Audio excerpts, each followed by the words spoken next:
મારું જીવતર જો દ્યો રે દાદા દ્યો રે અમને એવો રે કરિયાવર દ્યો સુખ દુઃખના સંગ્રામ સામે જીતે અમારું જીવતર જો દાદાજી ઓ બાપુજી. એના દાદાજી ને એના બાપુજીની પાસે ખાલી એટલું કહે કે તમારે જો મને દેવું હોય ને તો આજ તમારા આશીર્વાદ સ્વરૂપે મને એવો આશીર્વાદ આપો કે હું જે ઘરમાં જાઉં ને ત્યાં બેવ કુળની લાજને કે હું રાખી શકું, સાચવી શકું. આજે એ દીકરી ત્યાંથી વિદાય થાય ત્યારે દરેકની આંખમાં અશ્રુઓની ધારા છે. આજના ભારત વર્ષની અંદરમાં તમે જોવા જાઓ, કોઈ પણની દીકરી, આપણા પાડોશીની દીકરી કદાચ પરણતી હોય અને આ દીકરી જ્યારે વિદાય થાય ને તો પણ આજુબાજુના દરેક વ્યક્તિઓ હોય ને એનું હૃદય તરત ભરાઈ આવે. શું કામ ખબર છે? એક દીકરી તુલસીનો ક્યારો છે, એને તમે જેમ લઈ જાઓ ને એ બાજુ એ જાશે. મેં કીધું કે એના ભાઈ માટે એને લાગ્યું હશે, પણ છતાંય પોતે એટલો વજન હોય છતાંય આ દીકરીને ઠેસ લાગે ને તો આ દીકરી શબ્દ બોલશે, ખમ્મા મારા વીરાને. એકવાર એક દીકરી ગામની અંદર એક બહુ કરુણતા વાળો એક પ્રસંગ બન્યો હતો. એક ભાઈ હતા, એને 4 દીકરાઓ હતા, પણ 4 દીકરાઓ હોવા છતાં મા બાપને ક્યારેય સાચવા નહીં. અને એનો બાપ જ્યારે મરણ પથારીએ પડ્યો હતો અને છેલ્લી અંતિમ એના શ્વાસ પોતે ગણતો હતો, એ સમયે એને પોતાના શ્વાસ છોડી દીધા ને તો 4 દીકરાઓ આવ્યા. આ 4 દીકરાઓ આવી બાપને સ્મશાન યાત્રામાં પોતે કાંધ આપે છે. અને ગામમાં તો શું હોય તો કે સ્મશાન યાત્રા જાય ને એટલે બધા લોકો પાછળ જોડાઈ જાય. એવામાં આ 4 દીકરાઓ ચારેય બાજુ ગોઠવાઈ ગયા હતા. પણ ગામનો જાપો આવ્યો ને ત્યાં બરાબર એક નગર શેઠ, એક શેઠ આવીને એમ કહે છે કે આ ભાઈની સ્મશાન યાત્રાને અહીંયા રોકાવી દો. બધાને એમ હતું કે આને દર્શન કરવા હશે, કંઈક વાત કરવી હશે, એક કામ કરી હાલો આ કહે છે તો રોકાવી દઈ. પણ આજે આ શેઠ શું કહે છે કે આ ભાઈ ગુજરી ગયા, એના 4 દીકરાઓ છે, એ કોણ છે? અથવા એના મને દીકરાઓના નામ આપો એ કે. એટલે બધા પૂછવા લાગ્યા કેમ? તો કે આ ભાઈ જે ગુજરી ગયા ને એ મારી પાસેથી કે 5 લાખ રૂપિયા લઈ ગયા હતા અને મારે એ 5 લાખ કે પાછા લેવાના છે. હવે આ 5 લાખ દેવાના આવ્યા ત્યારે દીકરાઓ શું બોલ્યા કે હવે તો કે અમારો બાપ વયો ગયો. કે 5 લાખ તો શું, અમે અત્યારે 50,000 રૂપિયા પણ તમને નહીં આપીએ. આ વાતની જાણ એના ઘરે એની દીકરી પિયરિયામાંથી સાસરે ગઈ હતી અને સાસરેથી પાછી આવી એના બાપના જ્યારે દુઃખદ સમાચાર મળ્યા ને તો આ દીકરી ઘરે, કેમ કે સ્મશાન યાત્રામાં કોઈ દી સ્ત્રીઓ જતી નથી, પણ દીકરીને વાયુ વેગે આ વાતની ખબર પડી ને એટલે દીકરી તરત પોતાના ઘરે ગઈ, પોતાનો કબાટ ખોલ્યો નાનકડો અને પોતાના બાપના ઘરે જ્યારે આ દીકરી નાની હતી ને ત્યારે બાપે એને નાનપણથી જે રૂપિયા આપ્યા હતા, જે કાંઈ ઘરેણું કરી દીધું હતું, એ બધી વસ્તુ ભેગું કરી અને પોતે એક રૂમાલની અંદરમાં પોટલી બાંધી હતી. આજ પહેલી વાર દીકરીએ પગલા માંડ્યા એ રૂમ બાજુ, એ કબાટ બાજુ, અને પોતે શું કર્યું તો કે આજે આ દીકરી છે ને ત્યાં જઈ કબાટ ખોલી અને પહેલી વાર એ રૂમાલની પોટલી ખોલીને વિચાર કરે છે કે લાવ, મારા બાપ માટે જો હું ન કરી શકું તો મારો આ જન્મ મારા માટે કે કાંઈ નથી. એટલું કહી અને પોતે રૂમાલની પોટલી લઈ અને આજે આ દીકરી ક્યાં આવી? જ્યાં સ્મશાન યાત્રા રોકાવી હતી ત્યાં આવીને ખાલી દીકરી એટલું બોલી કે ક્યાં છે એ શેઠ કે જે મારા બાપુજીની પાસે 5 લાખ રૂપિયા માંગે છે તો મારે એને મળવું છે. એટલું કહી અને દીકરી નગર શેઠને મળે છે અને કહે છે કે શેઠજી તમે મારા બાપુજીની ઉંમરના છો, એક કામ કરો ને, આલ્યો મારા બાપુજીના જે 5 લાખ રૂપિયા તમે માંગો છો ને, એક કામ કરો, આ મારા નાનપણથી કમાયેલી જે મૂડી છે ને, એમાં આની અંદર ઘરેણું છે, મને વાપરવા જે પૈસા આપ્યા હતા એ બધા પૈસા મેં ભેગા કર્યા છે, આની અંદર જે છે એ તમે અત્યારે લઈ લ્યો અને મારા બાપના કે અંતિમ સંસ્કાર કરવા દો ને. દીકરી રોવા લાગી, પણ આજ આ શેઠની આંખમાંથી પણ અશ્રુઓની ધારા નીકળી ગઈ. શેઠ ખુદ રોવા માંડ્યા અને શેઠે ખાલી માથા ઉપર હાથ ફેરવીને એટલું કીધું, દીકરી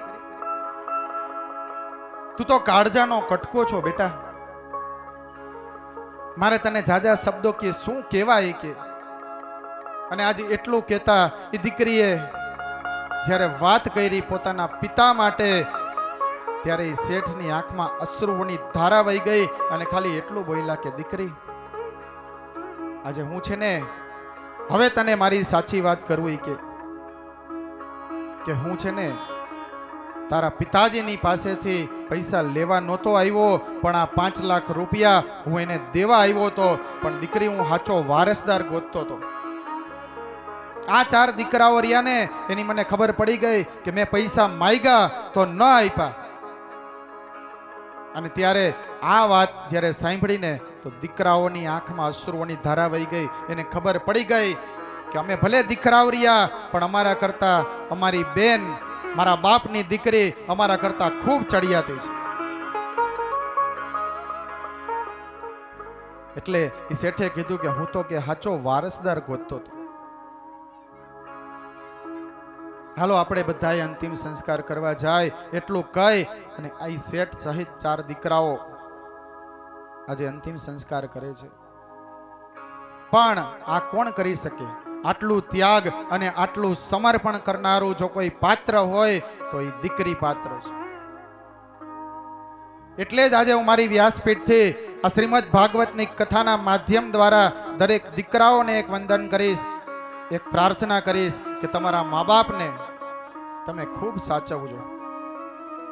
અને એમાં તમારી માં છે ને, એ તો તમારા માટે સર્વ શક્તિમાન છે. માંથી મોટું કોઈ નથી. માતે માં બીજા બધા વગડાના વા છે. એટલે એમ કહેવાનું કે માં આપણે જ્યારે નાના હોય ને, ત્યારે ઈ માં આપણને આંગળી પકડી અને શું શીખવાડે છે? બારાખડી. એ આપણને બારાખડી શીખવાડે છે. પણ અત્યારે કલિકાલની તમે ઘટનાઓ જોવા મળે છે કે ઈ માએ જે આપણને બારાખડી શીખવાડી, ઈ બા આજે રખડી પડી છે. બા શબ્દ નોખો થઈ ગયો અને રખડી શબ્દ નોખો પડ્યો. એટલે શું થયું કે બા રખડી પડ્યા છે. તો તમારી બા, તમારા બાપુજી ક્યારેય કોઈ દી રખડી ન પડે ને, એવું એટલું ધ્યાન રાખજો. કેમ કે એનાથી જ ભગવાન પોતે પણ કહે છે કે હું પોતે પણ મા બાપની સેવા કરું છું. મા બાપની સેવા સૌથી સર્વોપરી છે.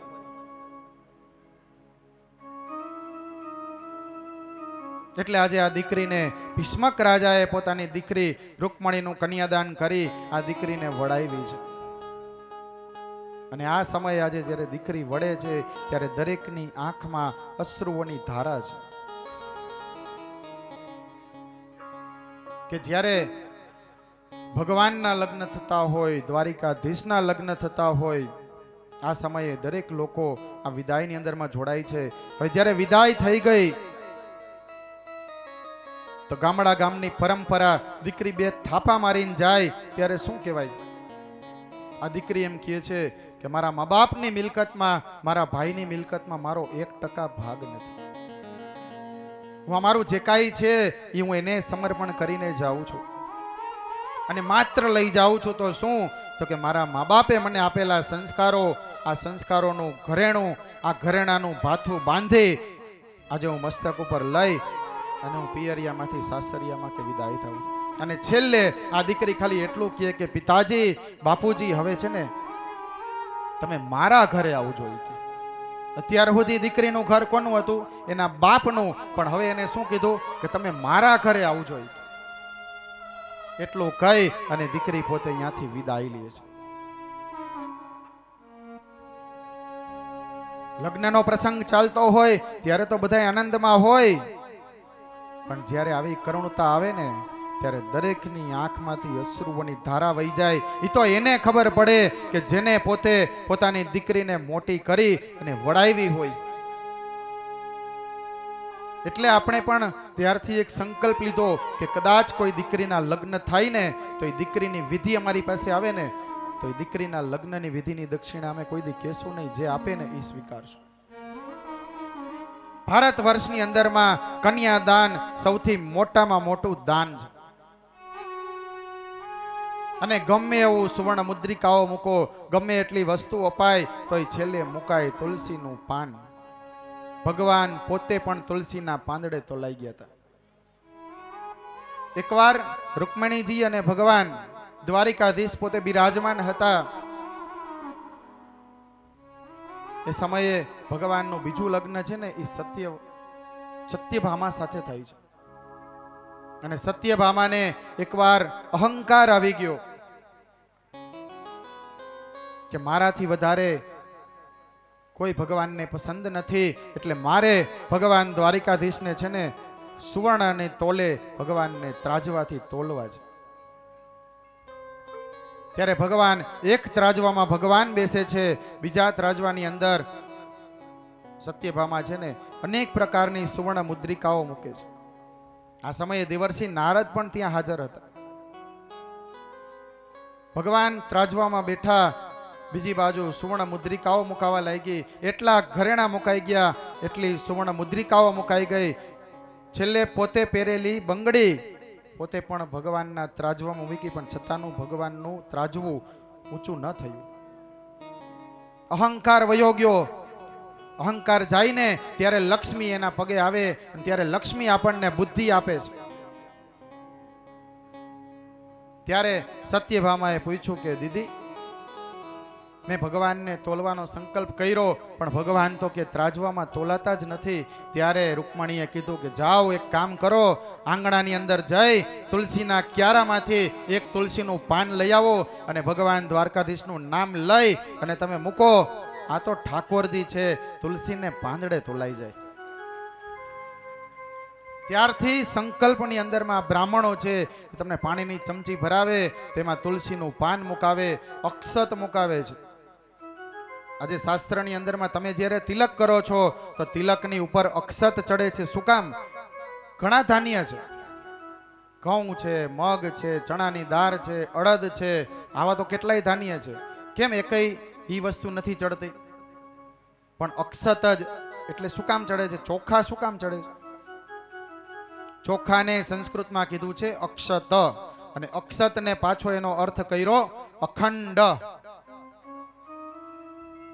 કે તમારા કપાળમાં ચંદનનું તિલક હોય, કુમકુમનું તિલક હોય અને એના ઉપર અક્ષત આવી જાય ને એટલે તમારા કાર્ય બધા કેવા થાય તો કે અખંડ રહીએ. તમારું જીવન અખંડ સૌભાગ્યવતી નારીની જેમ તમારું જીવન અખંડ રહે, એટલે અક્ષત ચડે છે. સત્યભામાના અહંકારનો પણ ભગવાને નાશ કર્યો. ભગવાનનું બીજું લગ્ન એમના સાથે થયું. ત્રીજું લગ્ન ભગવાન સ્યમંતક મણિ શોધવા ગયા ત્યારે જામવનની દીકરી જામવંતી સાથે થાય છે. ભગવાનનું ચોથું લગ્ન યમુનાજીના અંશમાંથી થયેલી કાલિંદી સાથે થયું. પાંચમું લગ્ન મિત્રવૃંદાજી સાથે, છઠ્ઠું લગ્ન નાગનજીતી સાથે, ભગવાનનું સાતમું લગ્ન ભદ્રાજી સાથે અને આઠમું લગ્ન લક્ષ્મણાજી સાથે થયું છે. ભગવાનની 8 પટરાણીઓ છે. પ્રથમ કોણ તો કે રૂકમણીજી, બીજા સત્યભામા, ત્રીજા જામવંતી, ચોથા ભગવાનના યમુનાજીના અંશમાંથી થયેલ કાલિંદી, પાંચમું લગ્ન મિત્રવૃંદાજી, છઠ્ઠું લગ્ન નાગનજીતી, સાતમું લગ્ન ભદ્રાજી અને આઠમું લગ્ન લક્ષ્મણાજી સાથે થયું. આમ ભગવાનને કેટલી 8 પટરાણીઓ છે, અષ્ટપટરાણીઓ તરીકે ઓળખાય છે. આજે પણ તમે બેટ દ્વારકા જાઓ, બેટ દ્વારકા ભગવાન દ્વારકાધીશના દર્શન કરો, ત્યાં એક એક રાણીઓનો કક્ષ છે. એમાં અત્યારને તમે જ્યારે દર્શન કરવા જાઓ તો અત્યારે તો સોનાની દ્વારકા આખી બેટ દ્વારકા બનાવી છે. ભગવાનના એક એક દ્રશ્યો એમાં કંડારવામાં આવ્યા છે. અને હવે તો કેવડી કૃપા થઈ ગઈ. પહેલા તો તમારે નાવમાં બેસીને જવું પડતું, હવે તો આપણે અહીંયા રોડ રસ્તાના માર્ગે જઈ અને તમે દર્શન કરી શકો. વિશ્વમાં એકમાત્ર મંદિર હનુમાનજીનું, દાંડી હનુમાન, કે જ્યાં હનુમાનજી પોતાના પુત્રની સાથે બિરાજમાન છે, મકર ધ્વજ, કે જ્યાં હનુમાનજી મહારાજનું મંદિર છે. આજે પણ ત્યાં લોકો જઈ અને માનતાઓ માને છે, પોતાના કાર્ય છે એ પરિપૂર્ણ થાય છે. શું કામ? આ સૂર્યમુખી હનુમાન જે રાણપુર ગામની અંદર બેઠા ને, એ કોણ છે? તો કે અષ્ટ સિદ્ધિ નવનિધિ કે દાતા અસબર દીન જાનકી માતા. 8 પ્રકારની સિદ્ધિઓ આપી, 9 પ્રકારની નિધિ આપી. આ વરદાન એને કોને આપ્યું? તો કે સ્વયં જાનકી માતાએ આપ્યું, પોતાનો પુત્ર માનીને. એટલે હનુમાનજીની ધૂનો થાય છે, એટલે હનુમાનજીના ગીતો ગવાય છે. અને હનુમાનજીને સૌથી વધારે જો પસંદ હોય ધૂન તો કોની છે? તો ભગવાન રામજીની ધૂન છે. એટલે કહેવાણું, સીતારામ સીતારામ સીતારામ કહીએ, જાહી વિધિ રાખે રામ તાહી વિધિ રહીએ.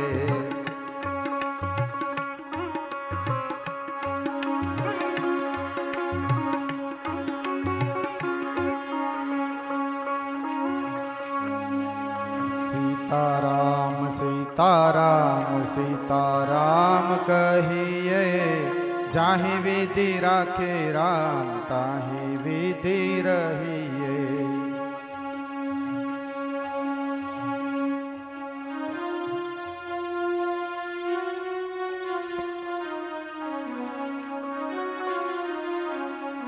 સીતારામ સીતારામ સીતારામ કહીએ, જાહી વિધિ રાખે રામ તાહી વિધિ રહીએ. સીતારામ સીતારામ કહીએ, ચાહે વિધિ રાખે રામ રાજ રહીએ.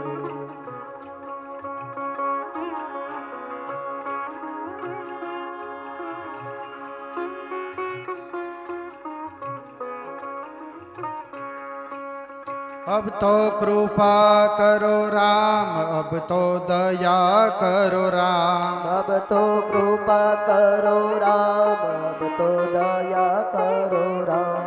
अब तो कृपा करो राम, अब तो दया करो राम. अब तो कृपा करो राम, अब तो दया करो राम. अब तो कृपा करो राम, अब तो दया करो राम. अब तो कृपा करो राम, अब तो दया करो राम. अब तो कृपा करो राम, अब तो दया करो राम.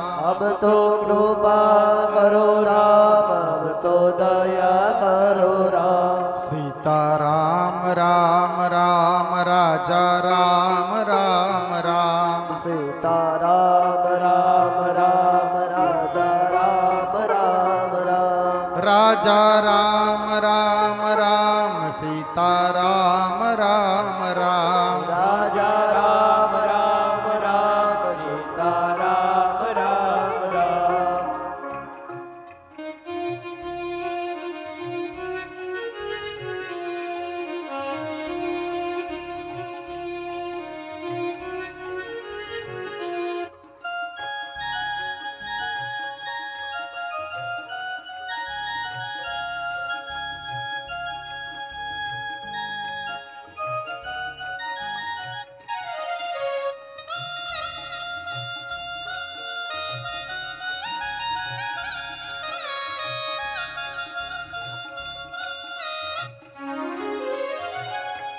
हरि शरण में लो, प्रभु शरण में लो.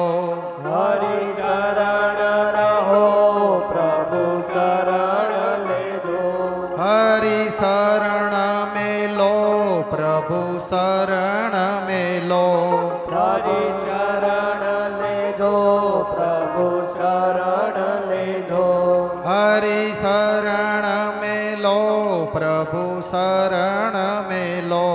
हरि शरण लेजो, प्रभु शरण लेजो.